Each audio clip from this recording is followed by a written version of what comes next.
4.7 IFM Report.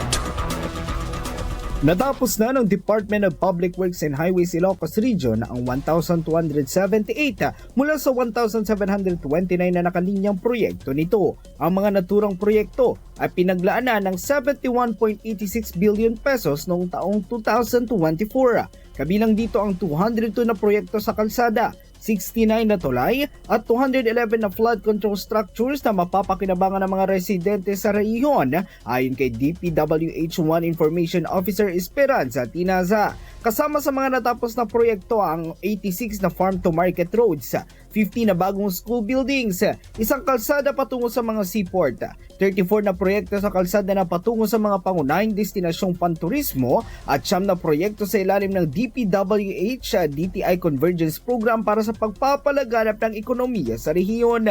Ayon pa kay Tinaza, 3 proyekto sa ilalim ng DPWH DND Convergence Program ang natapos na inaasang magpapalakas sa depensa at seguridad, gayon din ang disaster resilience ng rehiyon sa pamamagitan ng 16 na rehabilitasyong proyekto na naglalayong matulungan ang rehiyon sa mga epekto ng kalamidad. Samantala, may 434 na proyekto pa ang nagpapatuloy ang konstruksyon, 16 naman ang hindi pa naisagawa at isa ang hindi itinuloy. Kasama mo mula rito sa IFM Dagupan, ito si Idol Matthew Pacheco. Tatak IFM.